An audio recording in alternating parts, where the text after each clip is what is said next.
So si B1, B2. Right?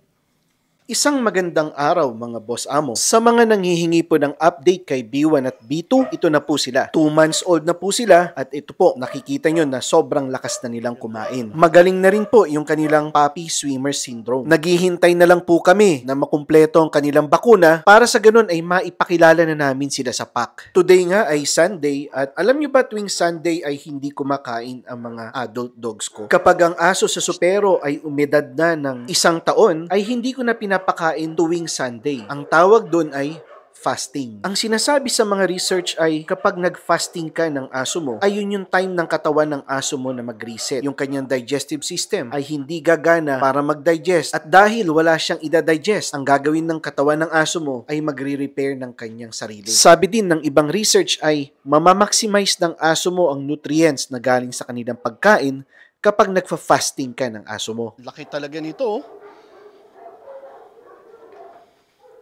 John Wick. John Wick ang pinakamalaki sa liter. Tingnan nyo, oh. 6 months, oh. 6 months. Si Pangarap, pinakamaliit. Ampon, ampon. Siguro ang unang yung tanong ay, Melvin, hindi ba sila nakakaawa?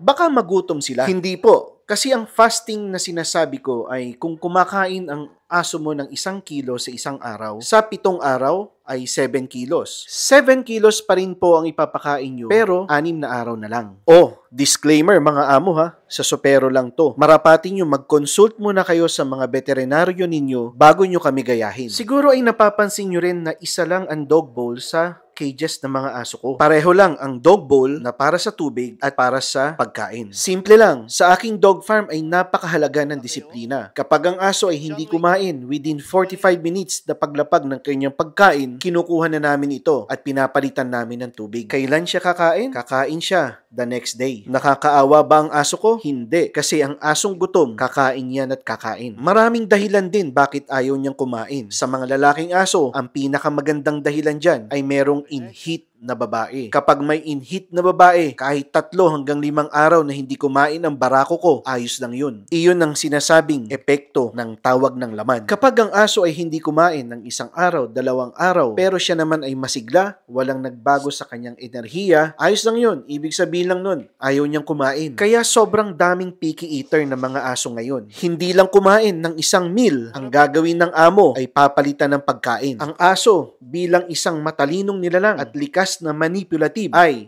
ayaw ko ang pagkain. Alam ko rin, napapalitan ni amo ang pagkain ko. So ngayong araw, hindi ako kakain. Para bukas, bago na naman ang pagkain ko. Yun, kaya shoutout sa mga amo na maawain. Pero, boss amo, kapag nakita mo ang aso mo na hindi kumain at siya ay matamlay, dry ang ilong, basa ang pupo, at tila bagay walang gana makipaglaro sa iyo o sa kanyang kapwa aso. Kapag ganyan ang indikasyon ay, wag na magpatumpik-tumpik pa at tawagan na ang inyong veterinaryo. Pero kung sa tingin mo ay maganda naman ang kalusugan ng aso mo at ayaw lang niyang kumain, alam mo magandang gawin? Kunin mo ang leash at mag-walk kayo. Pagurin mo, baka yun lang ang paraan ng aso mo na sabihin sa'yo na, boss amo, maggala naman tayo. Yun! At ito nga ang feeding ritual na ginawa namin nung Sunday. At makikita nyo dito ay puro puppies lang nandito. Ito yung mga alabay puppies ko na 6 months old. At si Ampon na si Pangarap. At yan, makikita nyo, si Lapu-Lapu ay napakahirap tawagin. Ayaw niyang pumupunta dito sa dome. Gusto lang niya dun sa kanyang teritoryo. Ngunit ito, na-manage ko na